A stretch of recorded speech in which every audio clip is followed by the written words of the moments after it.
who have been bugging us about Jamin Davis and Greg Newsome, enjoy. No Kelvin Joseph, though. No Kelvin Joseph, because we did that already.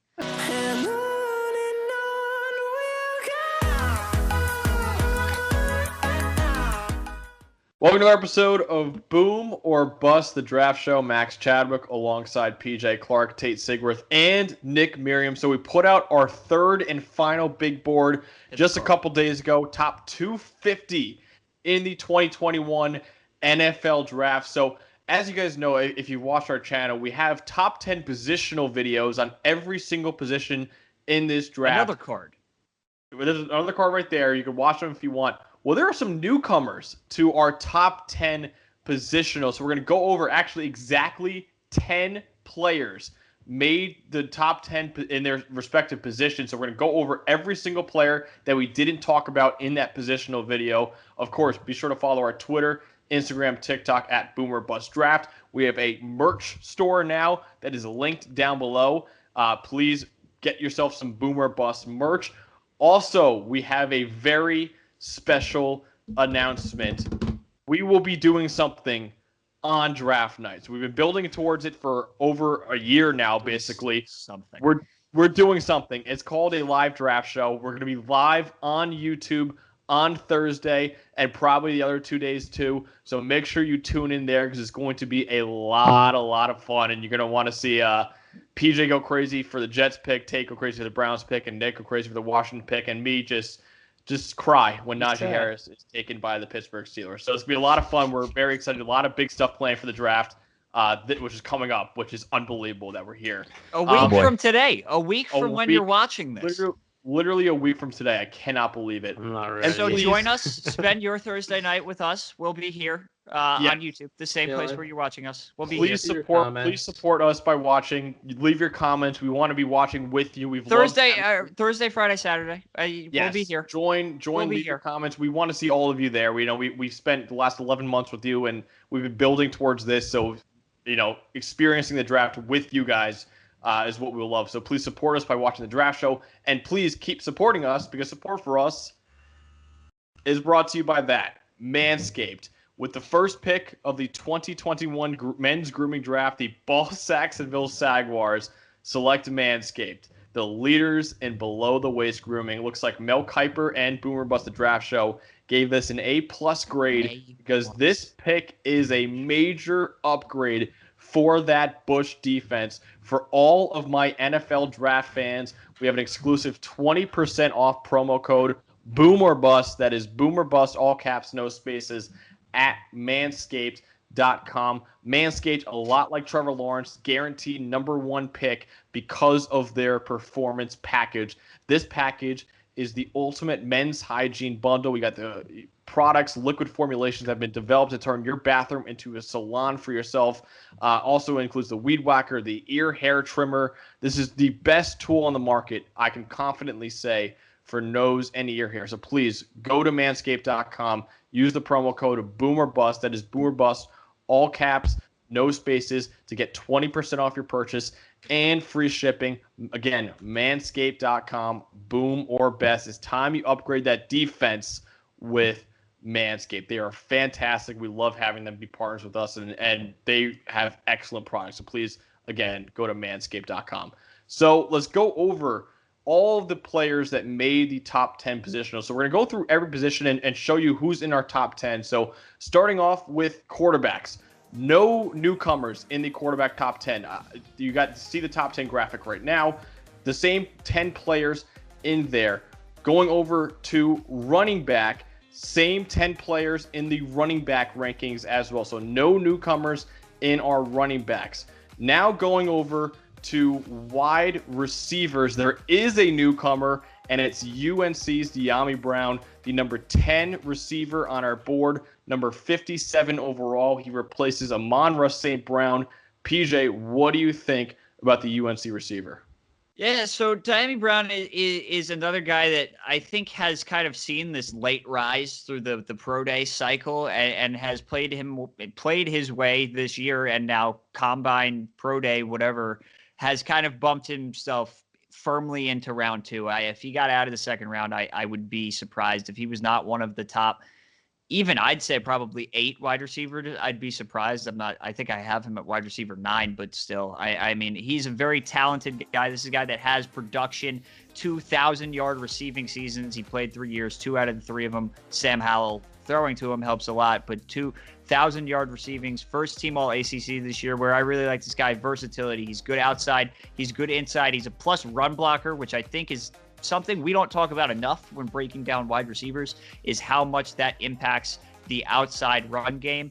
He's a competitor. He's good after the catch. He fights through tackles. He breaks tackles. This is a really talented guy that I think is now just getting his due as a top 10 wide receiver in this class, and somebody that I think we were all too low on the last time around. But versatile guy. I don't think he's ever a number 1 top dog, but this is a guy that can play in the slot year 1, move outside probably in year 2, and be a producer for an NFL team. Yeah, not too much. PJ kind of took the whole gist here. Downfield weapon, near 20-yard depth of target, back-to-back seasons of 20-plus yards per catch, which is just awesome. He's a dog downfield when it comes to blocking, and this one block versus Virginia Tech that went kind of viral on Twitter. Everybody was like, ooh, look at this, because he's just sitting there driving his guy back 15 yards and opened up a hole for his running back downfield. 6'1", near 33-inch arms, which is, long boy. He runs, excellent deep routes. Obviously, it's slants or but those are the only 2 routes he kind of runs. That's kind of the question right now. Is he only a vertical guy? Can he have an expanded route tree at the next level? Can he ever be more than just Will Fuller shooting deep, catching bombs, or like Deshaun Jackson? But yeah, I mean, he's an awesome downfield weapon. I haven't really moved him up that much, but he is definitely a guy that's getting a lot of hype recently. So no surprise he's cracking our top 10 for wide receivers. Yeah, Madam is my number 8 overall receiver, number 44 on my board. He is a second-round pick to me. An interesting tape to watch because he's, not going to blow you away with his size, and I don't even think he blows you away with quickness or his speed either. He's just a really efficient deep throw. We talked about this. He averages over 20 yards to catch. He plays really hard. Great blocker. Effort, plus in my notes. Not great contested over the middle or in general. I think his hands are so-so. He had some drops there. But what he does is a lot of those little things, not particularly quick, but, head fakes, footwork to get open downfield, and he was really good at getting open on all these different type of vertical routes that we see. They're really all verticals. We see teams drawing up different versions of vertical routes now to try and get a lot out of the deep ball, which is most efficient play in football, and he was really good at it. I think there's a little bit of room for refinement. Struggled versus off coverage. We saw that against a physical female Afongu earlier in the year. He really struggle when he was playing off, but he was a consistent producer, 2 1,000-yard seasons. Not many guys can say that coming out of college, and he was just very, very, very efficient. And if there is growth in his game, a guy like that who just made it work despite maybe needing some growth, it's interesting to see if he does improve, how good he can be at the next level, and I think that makes him an intriguing prospect. Yeah, he's my number 10 receiver, number 64 overall. So you guys mentioned deep threat. His average depth of target was 18.4 yards, which was 6th most in the country this past season. He's only 189 pounds, but he plays a lot bigger than that. He tries to run through contact, lower his shoulder, fights really hard in the run game. I agree with Nick on that. He has good enough athleticism, though. He scored in the 84th percentile for receivers. He hasn't fumbled once on 123 career catches. Didn't really run that much of a route tree, though. Almost all vertical routes in that North Carolina offense. His production, I think, had a lot to do with how he was targeted almost only downfield. Has a little bit of a drops issue, too. He dropped 19% of his career catchable passes. He was a deep threat in college, but I think he could be more than that in the NFL. I think he was kind of underutilized at North Carolina. He's not the biggest, but he plays bigger than his size would indicate. I think he could be a really good number 2 or number 3 in the league. So moving on to the tight ends. So we only covered the 4 big tight ends in this class. So there's Are there only 4?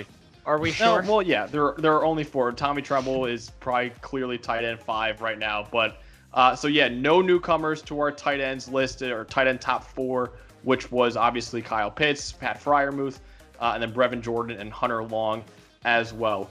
Moving to offensive tackles, our top 10 does have a newcomer. It is Brady Christensen, the BYU tackle, number 8 on the tackles board, number 67 overall, and he replaces the Outland Trophy winner, Alex Leatherwood, falling out of the top 10. Tate, what do you think about the BYU tackle, though? I like him a lot, and I was just checking because I thought I was like kind of the high man, but apparently I'm actually the low man. We have him between 65 and 73, pretty tight spread considering we put 250 guys in this. But yeah, I mean, he's awesome. He had a great pro day, was like the 95th or higher percentile in like every single on-field test, which is crazy. He's 6'6", 300 pounds. Only 3 sacks given up in 3 years, so we like that consistency from him. I mentioned 3-year starter experience, man, over 2,500 career snaps. He had a dominant 2020. That whole offensive line did. So maybe you take that with a grain of salt, considering, maybe the level of competition and they're all playing out of their minds. But he was a 95 plus on both run block grade and pass block grade on PFF. And he's kind of that high floor, kind of maybe low ceiling. He is already 23. That's the big knockback. Maybe like kind of like a Liam Eichenberg type. But, I don't know how those two directly compare, who I prefer. But he's got polished technique. I think he's ready right away.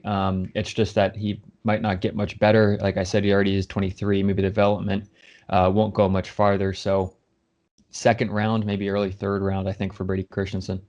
I don't mean to really jump on you here. He's already 24, and he's going to be 25 in September, which is really. I thought he was 23. I got 23 too. Everything else has him at 24, born in 1996, which is 3 years older than us. So 25 is pretty old for a rookie. 25 is pretty old for a rookie. I hate to be the really age guy, but if you're going to, and I think it matters. You hate to be the age guy? You are the age guy. You love to be the age guy. And listen, I think it matters. Listen, I think it matters less when you're dealing, especially with an offensive lineman. I think it matters less. Like, it's not like you're trying to predict a breakout age like it is for a wide receiver, but 25-year-old rookie, especially when Penei Sewell is going to be 20 comparatively, kind of a tough draw. But Brady Christensen is a good player. This is another guy that he's my tackle 11 and he's my 70th overall player. So that's just a testament to how good this tackle class is, that he's not even in my top 10. I do have Elijah Vera Tucker, so I guess he's my tackle 10 by that logic. But this is just another guy that I would spend a high 3 on and kind of set it and forget. I don't think he's a left tackle. I think he's probably a right tackle, but this is also a guy 6'5", is going to add value as a guard if you wanted to shift him in there. It's just, high floor, low ceiling. 25 years old as a rookie is, kind of tough, but he did enough this year on a very, very good BYU offensive line. He's got a good first punch. I think he's got good hands, and he's quicker than you would think in the passing game. I don't think he's an NFL left tackle. And again, the age thing, the Mormon mission before he went to college kind of pushes that timeline down. And 25 in September is really, really old. Yeah, I mean, I can't deny this. He will be very experienced entering the NFL, but does take years away from, playing down the line here. But because of that experience, I think he looks like a guy who's ready to play day one in the NFL. I kind of disagree. I think he can play left tackle. We'll talk about that in a second.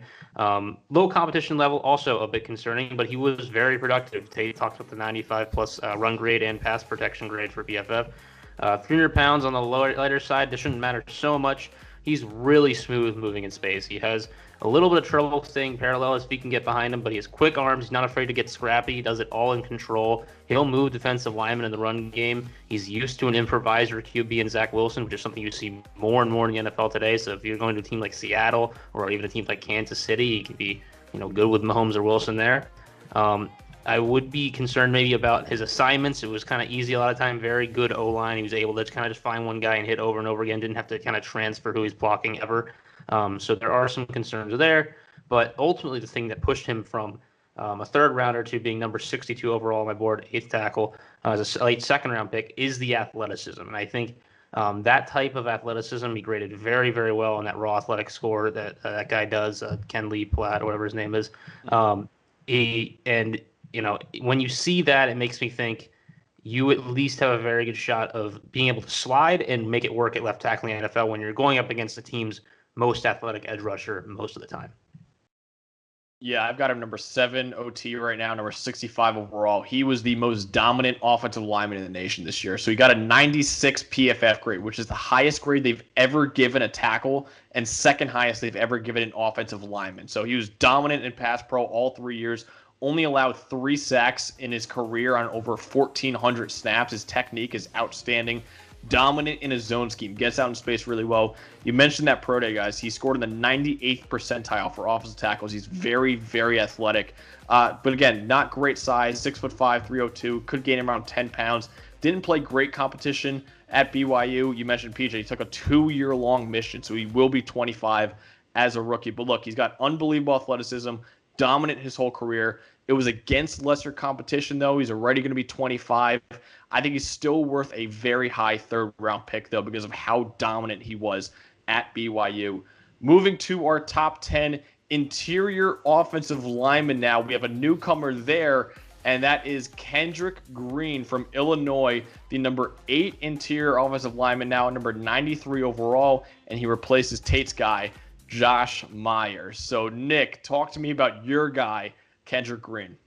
Yeah, this is kind of a late appearance from Mr. KENRICK Green here, Mr. Kendrick Lamar Green, but he is 5th on my interior O-line board, number 51 overall. I really like this guy. So the first thing that made him pop out was he tested very, very well in that athletic score thing we just talked about. Versatility to play center or guard. Not every interior lineman can say that in this class, or if they have, they did like very little of one or the other. This guy played generally about 50% of both, so he could do whatever he want. He is a better run blocker than pass blocker, but he was good at both in a conference that really generally has pretty good pass rushers in the Big Ten. Clean technique. He does well with getting leverage and hand placement, moves well, good in space. Not mean, but he will pancake dudes at times. The only concern for me is his worst games were against better competition.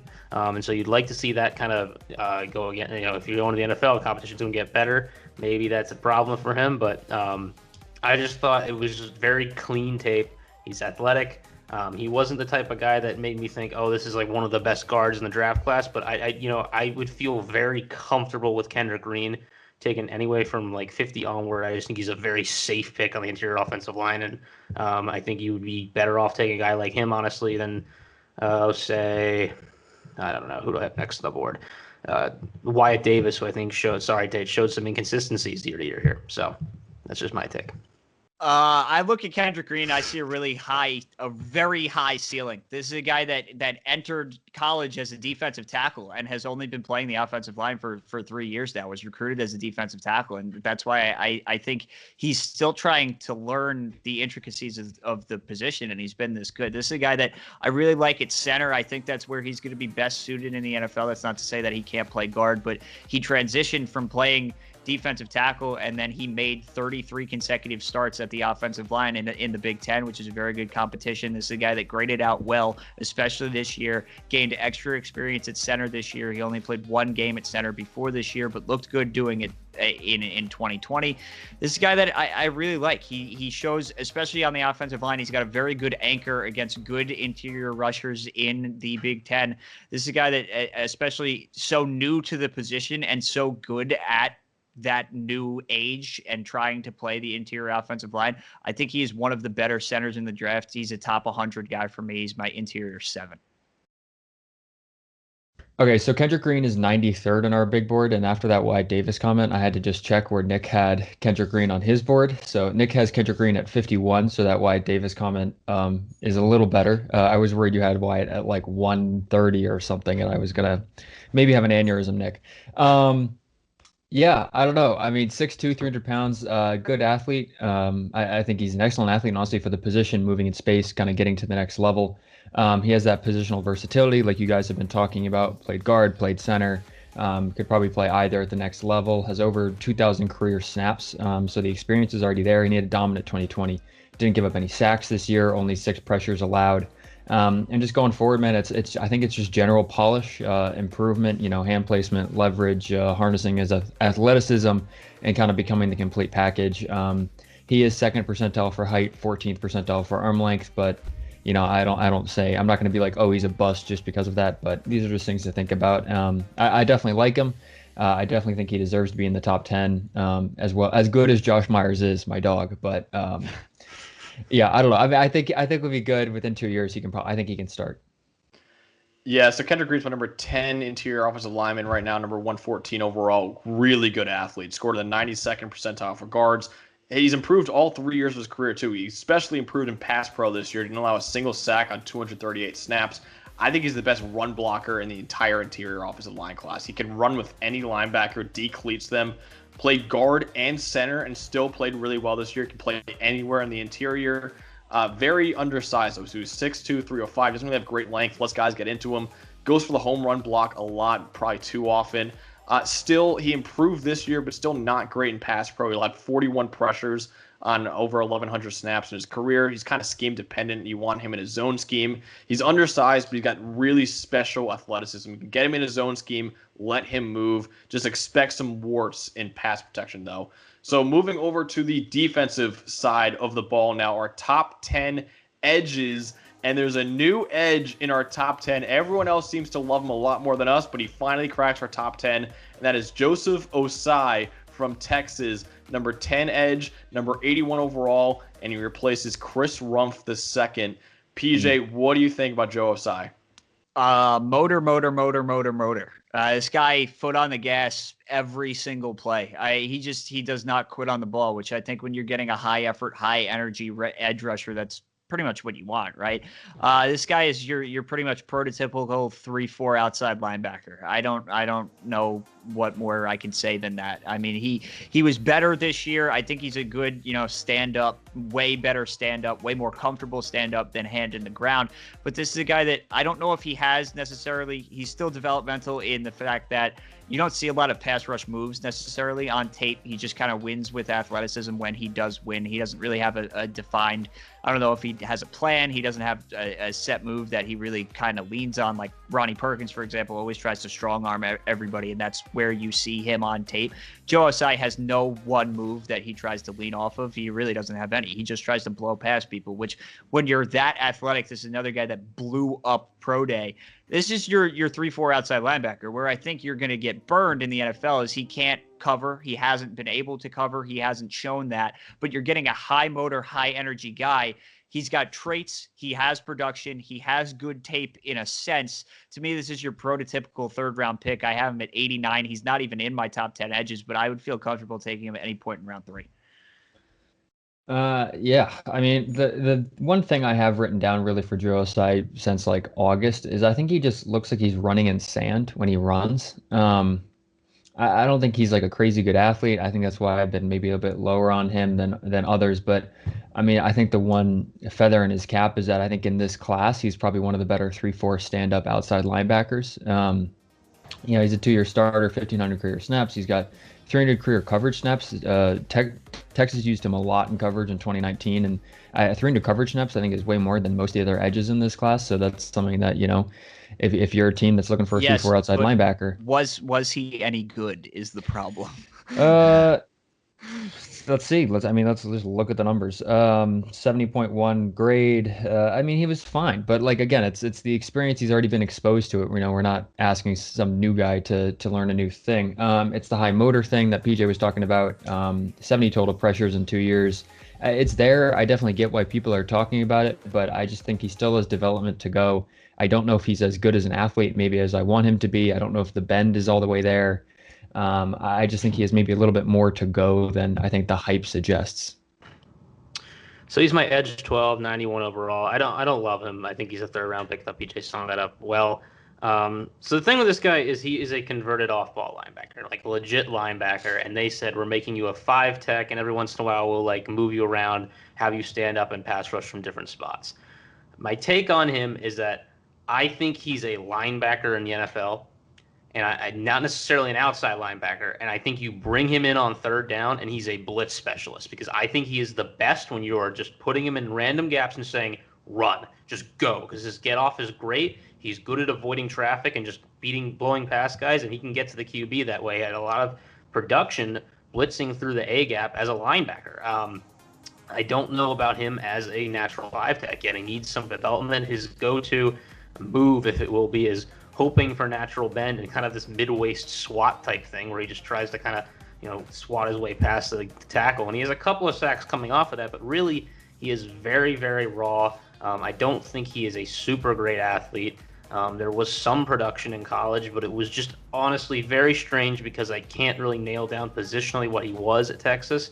And so I think if you get like a team that would use him well, and I always say this about edge rushers where I just can't label what they are yet, is Baltimore. They'll figure out how to use him if you go there. But he right now to me is stand him up somewhere on third down and just say run after the QB, because he can do that well. But I just think he needs development almost everywhere else. Yeah, he's my number 10 edge, number 77 overall. So I see where you Nick, and Tate see he's not a great athlete, because on tape he doesn't show off his athleticism. He did have a great pro day, scored in the 95th percentile, but I see he does play slower on tape, I would say. Very good run defender, gets off blocks, I think, really well, shows good instincts. He really improved as a pass rusher in his first year full-time at edge. He had 33 pressures and 7 sacks and only 312 snaps this year. He was an Iron Man for them. Never came off the field. 588 snaps in only 9 games this year.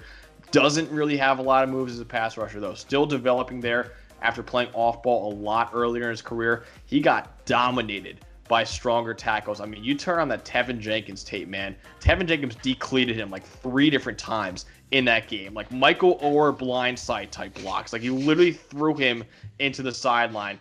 And it makes sense because OSSAI is only 256 pounds. He's an undersized edge right now. Not really a great tackler either. He missed 19% of his attempts in his career.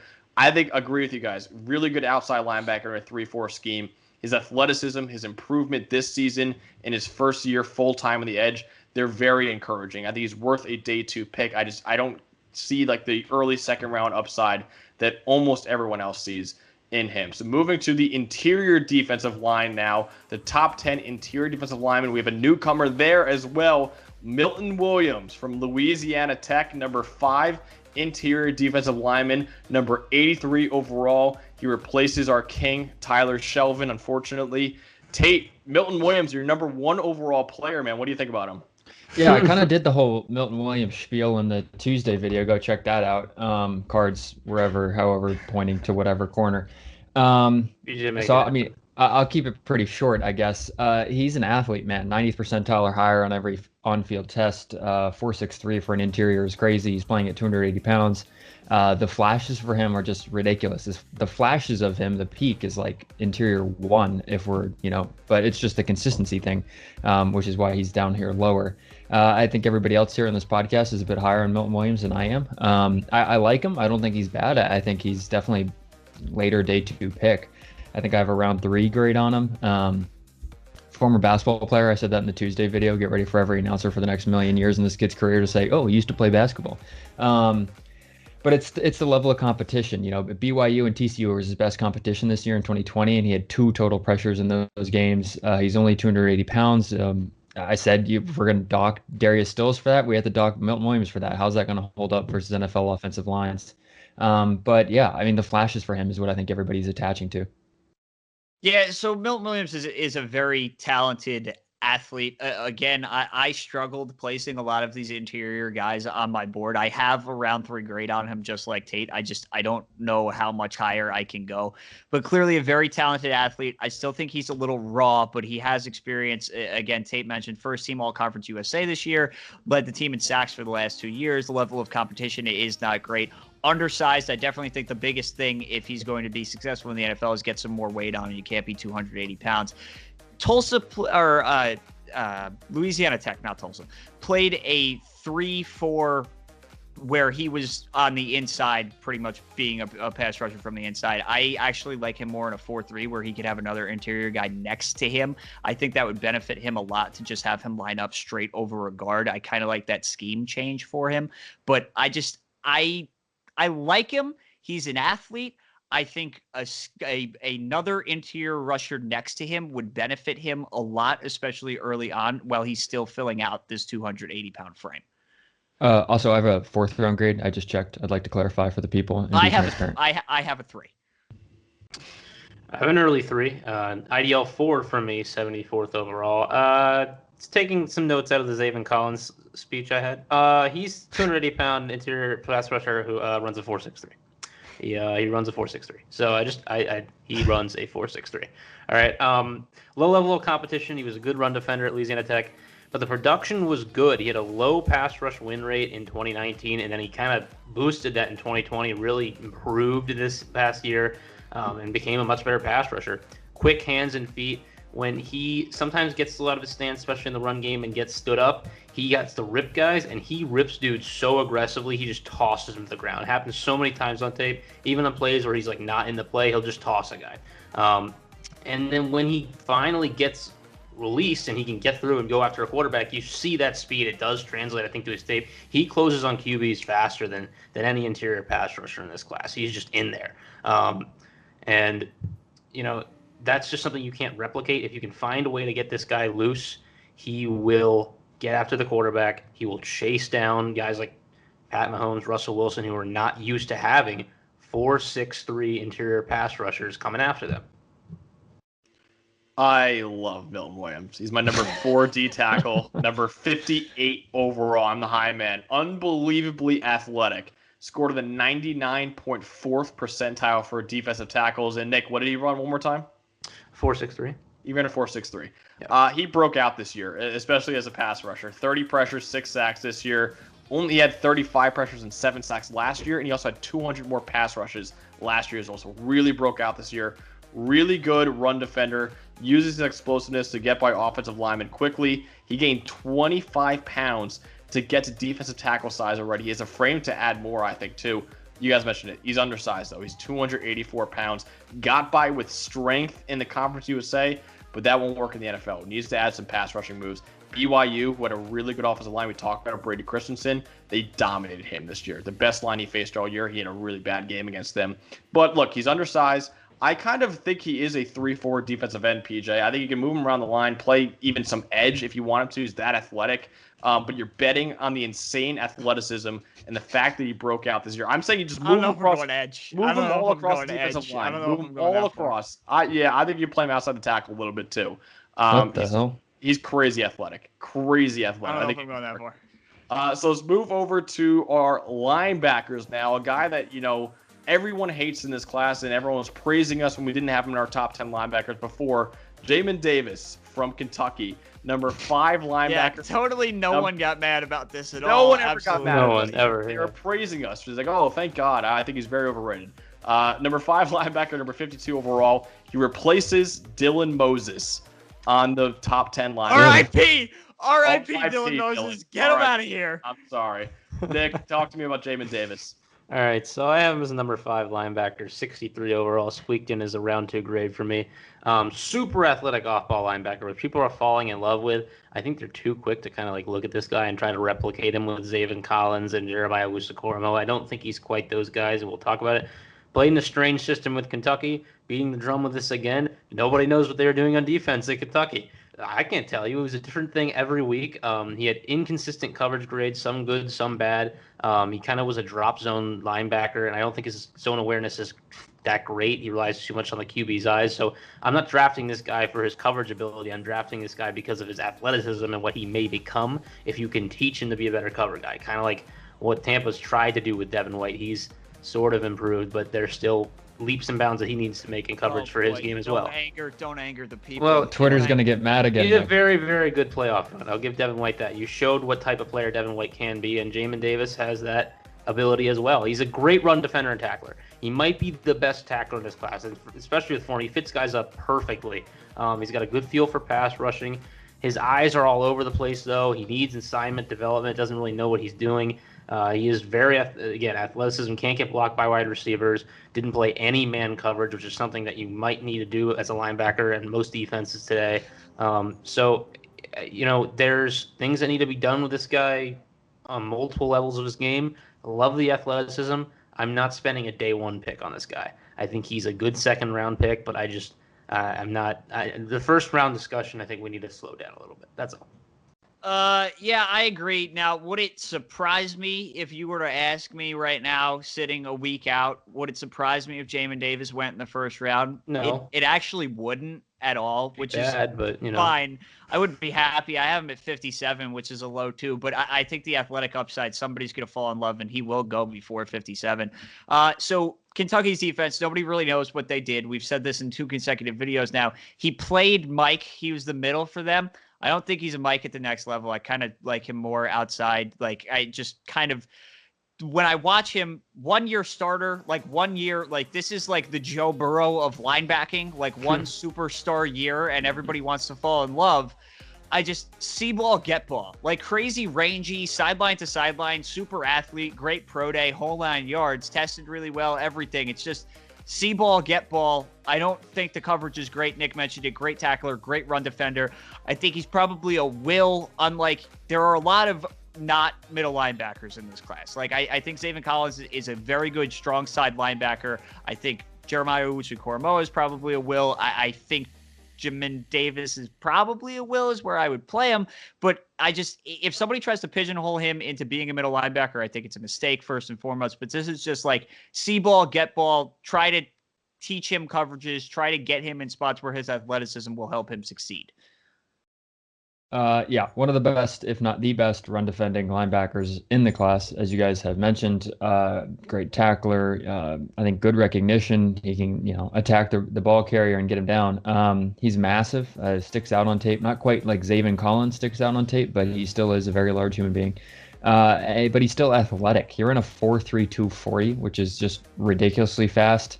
100th, so that's 100th percentile for 40, 100th percentile for vertical, and 99th percentile for broad. So he's an athletic freak. Explosive. Pretty good. But it's the inexperience. It's less than 900 career snaps. You're a 1 year starter. The coverage ability, the modern NFL, the modern linebacker requires these linebackers to be able to cover, and he's just met. And it's a little bit of inexperience. He probably has the ability to, if you can coach him up and get him more experience, but yeah, only 26 snaps in man coverage, I think, like Nick mentioned. So I don't think he's around one linebacker like you guys are saying. I fully agree. He's a second round grade for me. And I know that because I double checked to make sure we didn't have a Milton Williams incident again. But yeah, man, it's the athletic traits. So like, I get it. I understand what everybody's going after. A 4.32 linebacker is crazy, but I just think it's the inexperience, which I think is a major red flag. Yeah, he's my number 5 linebacker, number 50 overall. You guys mentioned a freak athlete. 99.3rd percentile for all linebackers. Great year in his first year starting this year, especially as a run defender and tackler. You guys mentioned it. Only missed 7% of his attempts this year. Uses his burst to get through gaps. Has great balance taking on blocks despite being a little bit underweight. Really good in coverage this year, too. 3 interceptions, only allowed a 66.6 passer rating when targeted. Only 1 year of tape to go off of, though. Only 837 career snaps. He's very long at 6'3", but still undersized at 234 pounds. Offensive lineman moving backwards pretty easily. Again, you guys mentioned not very experienced in man coverage. He's kind of limited in what he did in coverage. Freak athlete, fantastic 2020. Shot him up draft boards, but you're banking on that athleticism. You're banking on him continuing that form and filling out his frame. If he does, he could be a really good linebacker at the next level. Let's go over to the corners now. Top 10 corners. There is a newcomer, Greg Newsome II from Northwestern, moving up to number 4 corner for us. Number 29 overall after being unranked in our top 10 corners. He replaces UCF's Aaron Robinson. PJ, what do you think about Greg Newsome? So I think the Greg Newsome versus Caleb Farley debate is an interesting one because these are both cornerbacks who have very good tape. Greg Newsome a little bit more of it, but both have a lot of injury concerns. And I think Caleb Farley's honestly, it's a race, the last one to get hurt. And Caleb Farley was. And that's why I think Greg Newsome is probably going to be the third corner off the board. He is my third corner on my board right now. But this is a guy that has over 1 passes defended per game played, which I think is wildly impressive. Only 21 games played, 25 passes defended. Seems pretty good. It's a guy that played in a pro-style defense at Northwestern, played against good competition in the Big Ten, had a phenomenal year this year in the very limited sample size of 6 games. But I think this is a guy that's going to come in. Somebody's going to take him in the bottom half of the first round and is going to be good from year one. I think the biggest concern on tape, and it's not on tape, it's a lack of tape. The durability, he's had 2 season-ending injuries. I think that's really the big concern, but this guy is, to me, a day one outside starter in a zone scheme. I do like him in press at the line of scrimmage as well, but I think, especially if you're looking at San Francisco, a team that is picking high in the second round, I have my doubts that he'll get there, or the Jets at 23, for that matter, running the San Francisco scheme with Robert Saleh. I mean, this is the guy you want in that situation. Yeah, another guy. A lot of the hype. Joe OSSAI, Greg Newsome, Jamie Davis. It's all there. Heavy zone scheme at Northwestern. The league runs a lot of zones, so that is gen good. It's a thing we talked about with J.C. Horn on. I guess the other end is that J.C. Horn is a man guy, and the league doesn't run a lot of man. But PJ mentioned the Northwestern defense and the pro style scheme. He has all the tools necessary for the zone. He's got a strong, athletic, quick back pedal, and then he can break on the balls really well and get all those pass breakups like PJ mentioned. He was absolutely dominant in 2020. 31.7 passer rating, which is rivaling the Caleb Farley year if we're comparing those two right now from 2019. The pro day test was pretty good, 4.3, 840, great 10-yard split. So the explosion is there. It's just 1 year of elite production. He was very average, I think, in 2018, 2019, just in terms of the numbers and the production. But then in 2020, he really came on and became this great player in the 6-game season, limited sample size. And then the injuries are the other thing that we would point our fingers to for Greg Newsome. But I definitely think in the latter half of the first round, some team will probably take Greg Newsome. And if he gets to the second round, one of the first 5 picks probably off the board. I'm going to put chips on the table right now. I don't think he goes. I don't think he makes it to day 2. I think he's going to be off the board round 1.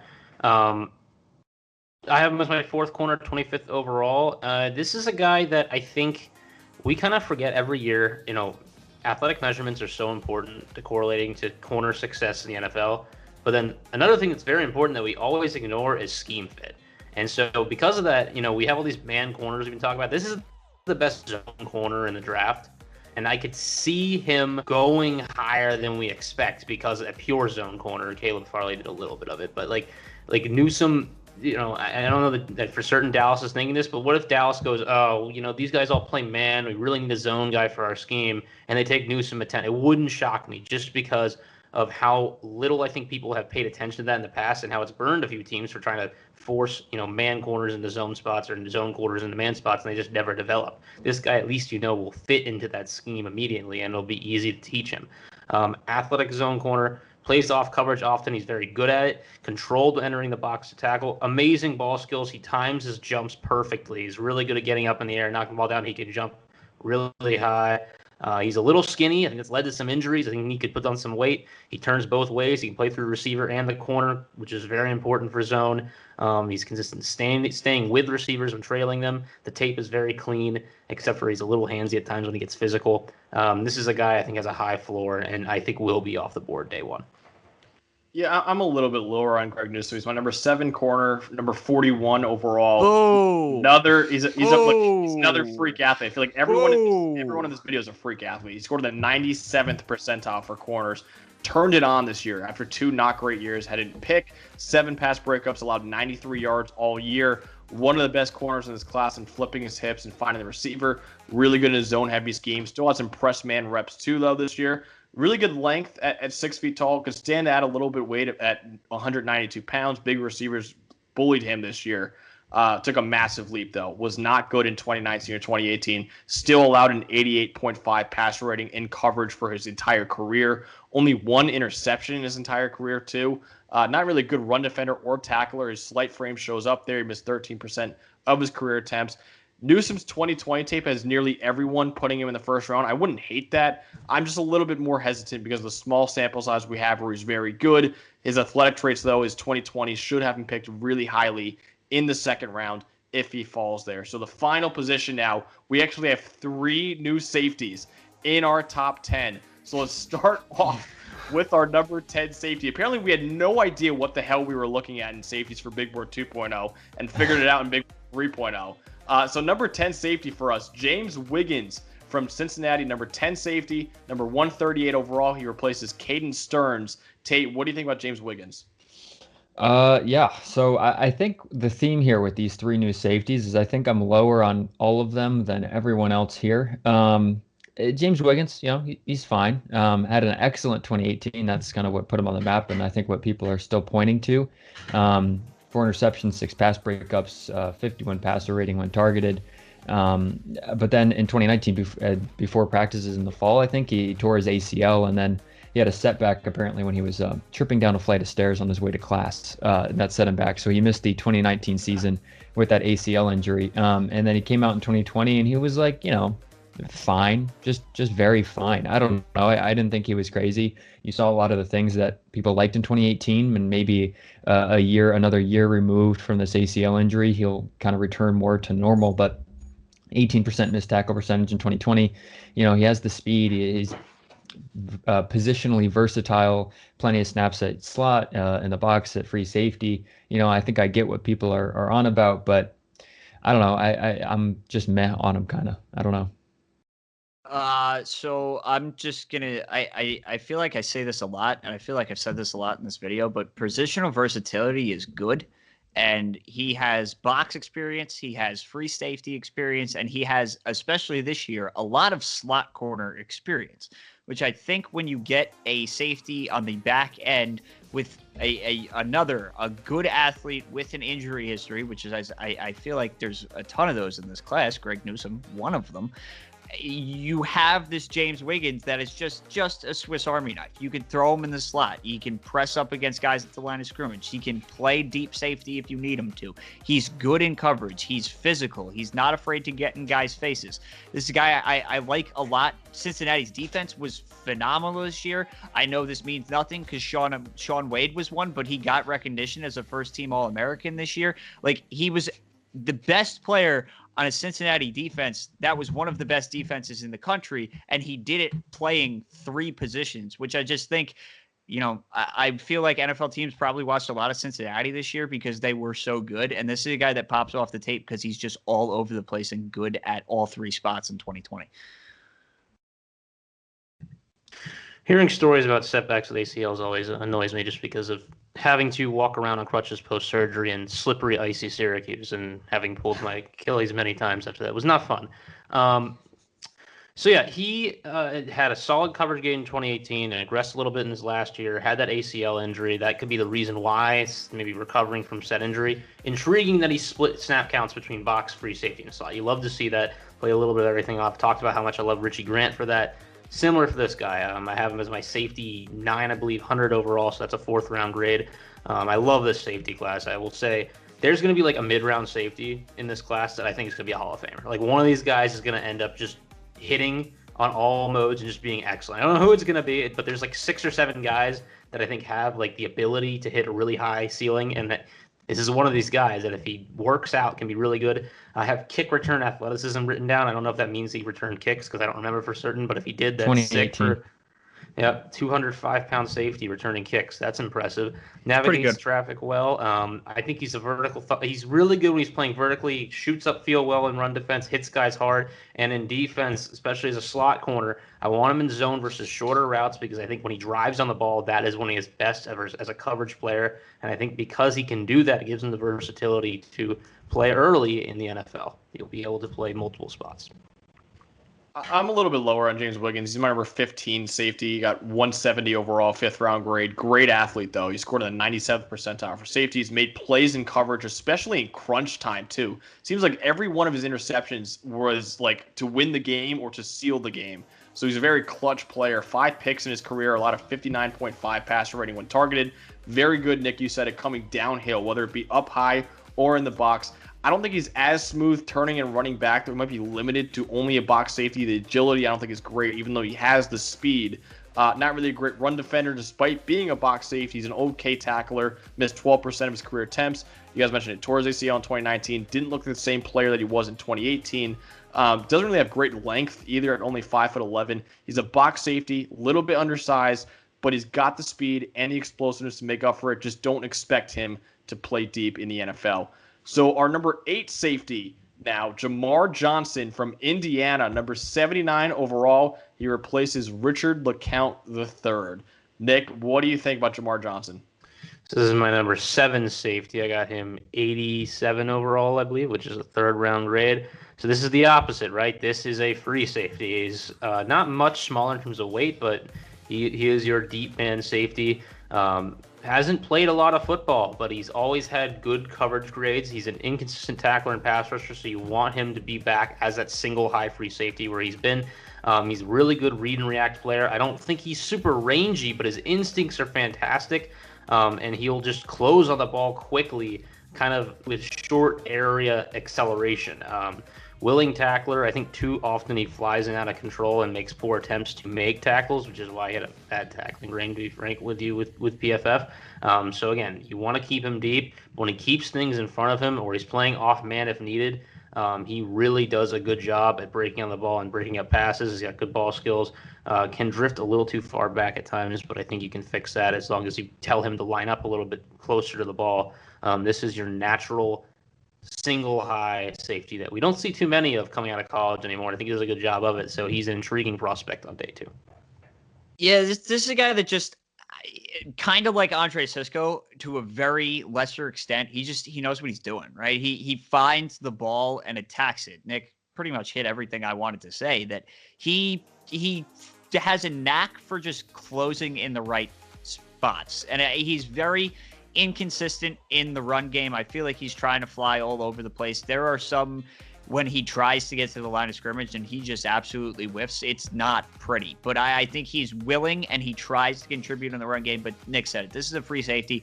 This is your center fielder. It's just like, go feel out the play wherever it's trying to go and go try to make a play on the ball. And it's something that, again, 1-year starter, limited experience. This is a guy that played a little bit slot this year, but mostly it was back as your center field free safety type role. But had production, 4 interceptions in 8 games, half an interception a game. I think anybody will take that. Obviously, it's not going to translate directly to the NFL, but anytime you have that kind of ball production, I think there's something to be said for it. Yeah, I mean, he's got great NFL size. You guys are talking about the positional versatility. He was pretty much a slot corner in 2019. He had 232 snaps there in 2019 and then 236 free safety snaps this year. So we're going from basically a slot corner to a free safety in back-to-back years here. Excellent production. Like you guys are talking about, 6 interceptions, 5 pass breakups in 2 years. Career 32.2 passer rating when targeted. He's an explosive guy when breaking on the ball. It's a lot to do with instincts, like Nick talked about. The positional versatility. I mean, we just keep kind of hitting on it with all these safety guys that we're talking about. Tackling is probably his biggest weakness. 18 missed attempts, or 18 missed tackles on 80 attempts. Excuse me, I can't talk. Which is a 22.5 career missed tackle percentage. Meh. But I think the instincts, I think the explosiveness, and I think the versatility are things that NFL teams are going to like about him. I'm pretty sure I have a 3rd-round grade on him currently, and I think that's probably where I would take him, or where he goes at least. So this is a guy who has quickly become one of my guys in this draft. He's number 3 safety for me, number 55 overall. The more I watch JAMAR Johnson, man, the more I love him. Really good in coverage over 2 years. Flips his hips really well. 7 picks in his career. Very instinctual, very versatile. He played free safety, strong safety. Was a slot corner last year. He could play anywhere in the secondary, basically, except for at wide corner. Really good run defender, too. Explodes into the backfield. Just an okay athlete, though. He scored in the 53rd percentile for free safety. Free safety's agility, pretty poor. You guys mentioned it, one of the worst tacklers in this class. Pretty inexperienced, too, fewer than 800 snaps in his career. He's an okay athlete, struggles as a tackler, but he wins in coverage at every alignment. That's very valuable in today's league. So the last newcomer to our top 10 positionals is DYAMI from Virginia Tech, number 7 safety, number 76 overall. PJ, what do you think about him? And he replaces Paris Ford, by the way, your previous king. Yeah, so I was a big Paris Ford fan until, I mean, we talked about it in the last safety video. You can't show up to pro day out of shape. That's gen bad. Definitely not good. I am now a big DYAMI fan. So it's kind of the Hamza Nasruddin to a little bit lesser extent. This is your linebacker safety, Talanoa Hufanga. Like these are the types of guys I like at the safety position, the kind of box linebacker hybrids. I think that's more of where the game is going. This guy is like, we want to talk about Jeremiah Owusu-Koramoah being the hybrid linebacker safety. Okay, DYAMI has almost 25 pounds on him. Pretty good. We like that. But this is a guy who has box experience and slot experience, which is not something I feel like you see like a lot of. We mentioned the last 2 guys had free safety and slot experience. He's playing linebacker half the time, and then he's in the slot half the time. He's big enough, 6'3", 225, to play against tight ends. I don't think he's a fit for everyone. I think this is a very, the right D coordinator. Miami, please Brian Flores, please, needs to get him in the right system and get creative. But this guy, and he showed improved ball skills this year. He picked off Trevor Lawrence, which is always good. A former wide receiver, so he knows how to run routes well. He's good in coverage. He's huge. I think he's going to contribute on special teams. Divine Diablo has quickly become the Hamsad light mold guy that I really, really like in this class. Yeah, curious case of Divine Diablo. So just a lot of things to rattle off here. The size, I think it's the first thing you notice. 6'3", 246. He's a big safety box boy, like PJ mentioned. He's got great anticipation, play recognition. That interception versus Trevor, which he went viral for in the draft community, was just awesome. You can see him reading Trevor's eyes and kind of ranging over half the end zone to make the play. The experience over 2,000 career snaps, over 1,000 career coverage snaps is awesome. On the contrary, that means he's old. He's a 23-year-old rookie. But he lined up literally everywhere. Safety, wide corner, slot, box, and even, folks, defensive line, okay? I have not seen the snaps. He has 87 career snaps on the defensive line, which is more than Elijah Molden has at safety. So PJ, is Divine Diablo a defensive lineman? Since you think Elijah Molden is a safety for having 67 career snaps. It's not why I think that. I think he'll be better at safety than slot corner, but okay, continue. As we've seen, what is the difference between a safety and a slot corner in this video? What is it? I don't know. I need to find the 87 career defensive line snaps for Diablo, and then I'll get back to the group. He also supposedly ran a 4.42, which I think is faster than I would have thought for Divine Diablo. Obviously, pro days are kind of fake, but a 4.42 for him at 6'3", 246, that's pretty crazy. But yeah, only 5 pass breakups in 3 years as a starter. So like the ball skills, I know we talked about the anticipation on the interception versus Trevor, but like, is it there consistently is the big question. And also he is 23, like I mentioned. And is he a defensive lineman? I think that's something we need to come to grips with. Safety 6, number 69 overall on my board. Nice. He deserves it. Nice. DK Metcalf defensive type prospect. That's just the way I can put him. Like, I don't know, like, you know, once upon a time, a 5th rounder out of Virginia Tech named Cam Chancellor was just this big guy who could move pretty well, and he ended up being like just amazing. I just put it out there. Is this Max Chadwick talking? Out there. You know, if I'm going to make one comp that's crazy in this draft, which I think I'm allowed to because the rest of you have all done at least one, that's the one I'll take. All right, it's Divine Diablo to Cam Chancellor. I mean, this guy's huge, and he just ran. I didn't even know he ran a 4.42. That's wild to me. Finished his college career with a great coverage grade. He really improved as time went on with that. Played a lot of slot and box and had a reasonable number of free safety snaps too, like higher than a lot of these box safeties you see. Although he had 87 D-line snaps, he was kind of uninspiring as a pass rusher. Is he a defensive lineman? Yeah, the question everybody is wondering. He wasn't a great pass rusher, so I don't know about that, but the Senior Bowl was impressive. He showed coverage ability. It was not an easy time for safeties trying to play man-to-man, and he kind of stayed and did what he could and was, you know, solid there doing that. Captain at Virginia Tech, I think he moves smoothly for his size. He can cover tight ends and man-to-man. Watch the Hunter Long tape. I mean, he just physically beats down on Hunter Long. He just tosses the guy. Like, he just couldn't get open. It was a rough time for him. Doesn't try to kill guys. Hey, that is like slam dunk top 4 tight end, according to Max Chadwick, Hunter Long to you. And I think something that's also impressive is he can be physical in coverage, but then when he's going to tackle guys, he plays under control and he doesn't try to kill people. I think a lot of times you see these 200, I'm saying 220, but he's much bigger than that, 240 in this case, pound safety, and you think he wants to kill guys, and he just tackles kind of nicely. I think his ceiling is unbelievably high just because you just don't see guys, you know, the same thing we said about Metcalf at receiver, who have this type of size and athleticism combination and can move all over the field and do whatever you want, work at the NFL level. And he has an opportunity, and I think he's shown ability to be a solid player wherever he wants to. Saw the rangy play as a normal safety against Clemson to pick off Trevor Lawrence. That's impressive. I think he is a slam dunk pick early in the 3rd round. And I wouldn't hate it if he went a little bit earlier than that even. He's going to go much later than that, but I love this guy's tape. I think he's impressive. Divine Diablo, my number 6 safety, number 60 overall. You mentioned Tate's massive, 6'3", 226. Shows up in some of his hits. Really good athlete. Scored in the 86th percentile for strong safeties. Very instinctive too. Really, like you mentioned that Trevor Lawrence pick, man. That was incredible. How he read his eyes, patient in his reads. Size shows up as a run defender, so he's a pretty good run defender. His agility is pretty poor, though, so he's got good speed, but you don't want him flipping his hips and running. He will be 23 next year, Tate, like you mentioned.